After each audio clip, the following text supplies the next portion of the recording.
sorry, man. No, absolutely. So, serious question.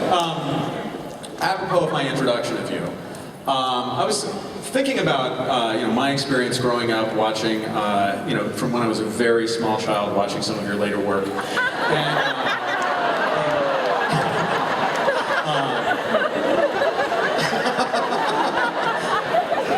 that's okay.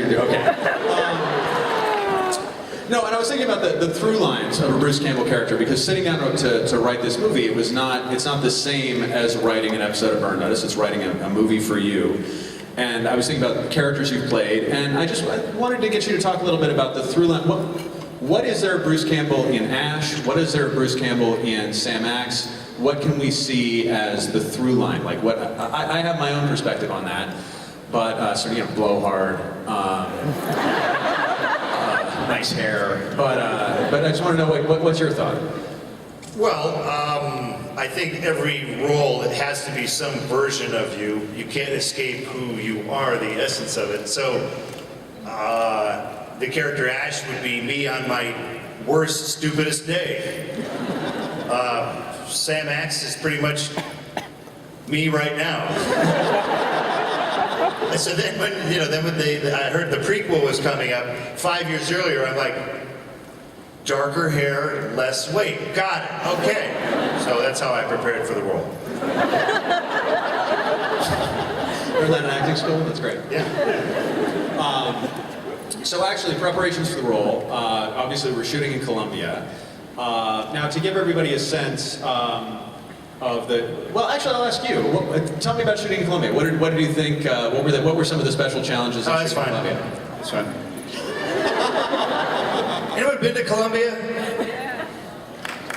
You made it back. You paid the ransom? Okay, it worked out for you? I know things were weird in Bogota because there's a policeman in full uniform in my vehicle all the time. And if someone came up to the window, he would just go, and they would run from our car. I had to get kind of tan for this movie because there's not a lot of, you don't go to Bogota, Colombia to get tan per se. So I knew it was a little weird when the police officer followed me into the tanning salon. I'm like, sir, it's not necessary, and you're creeping me out, and now everyone in the whole salon is going, why does he need a cop? Who's he? It's a little weird that there's a lot of police in Bogota. You know what? There's a lot of cliches about Colombia. Let me put them to bed now. There was none of our crew members were kidnapped. There was no extortion. There were no issues whatsoever. This is a country that's made a lot of progress in the last even 10 years. So we never had any problem there. And I'll ask you this. Why Colombia? Because you wrote the damn thing.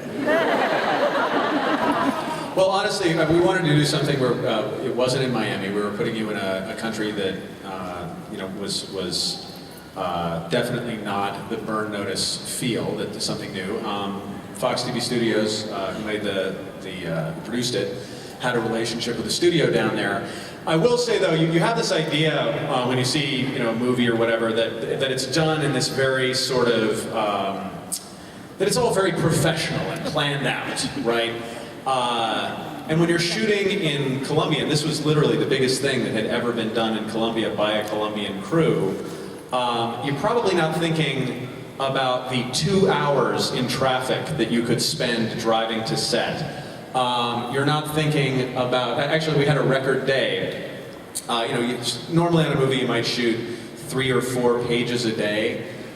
We set a record. Do you remember the number of pages on the last day of production? 117 pages, it was a lot. It was actually 15 and a half pages that we shot on the last day of production because you gotta get it done any way you can. And the Colombian crew was really terrific. They were really game and enthusiastic and fantastic. But you're in a place where people haven't done this necessarily, and our effects guys come to us and announce a few days in, oh, we can't import gunpowder at all, which if you've seen Burn Notice is sort of a problem for us. How'd you get around that? What happened? Who'd you bribe? Well, actually, it turns out propane. You can bring propane, and and we were able to get permits for certain kinds of blanks. But there's one guy in the entire country who makes squibs, which are the things that explode when you fire at someone. And so we kept the squib guy. I don't think he's going to have to work for another few years. We kept him very busy. So actually, I had another question for you.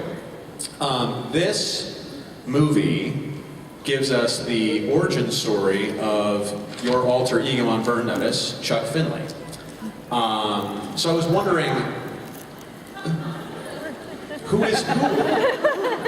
We're 5 years into the show now. Chuck Finley has sort of evolved as an alter ego, right? Has doing this movie informed who that character is for you, who you are as Chuck Finley. And indeed, has doing this movie, because in a way, this is a more serious take on the character. This is, telling a lot about your origin story. It is, yes and no, but I think the tone of this movie is lighter than Burn Notice. That's absolutely true, absolutely true. Why is that? Well, the real answer, it kind of goes back to the first question, which is my first question, which has to do with you and your character, because I think that there's a certain lightness that you bring to anything you do, and writing a scene for you, like, this is going to make you uncomfortable. I hear your voice in my head now. And, no, but it's true. I'll be sleeping with my wife, and you'll be saying, "Come on, kid."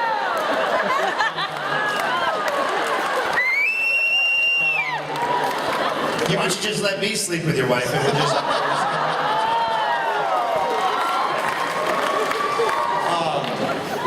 No, but I think that you bring that lightness, your characters bring that lightness. There's that sense, it's not really a Bruce Campbell movie unless it's fun. And so I don't think it's about seeing Sam cry. You know what I mean? It's about seeing you engage with other characters. Although this actually did contain something that we really haven't done on the show much. You've had love interests on the show that are, I'd say more comedic love interests. You sort of Sam's a player in Miami. This actually is a love interest where you actually get to kiss her. She kisses me. She kisses you, exactly, yeah. Keely Sanchez. Keely Sanchez of the Blanks. Guys, it's not that exciting. I mean, she seems like she's hot as hell and everything, with that cocoa butter skin of hers and her luminous eyes and beautiful teeth and hot little rocket bod. It's not that big of a deal.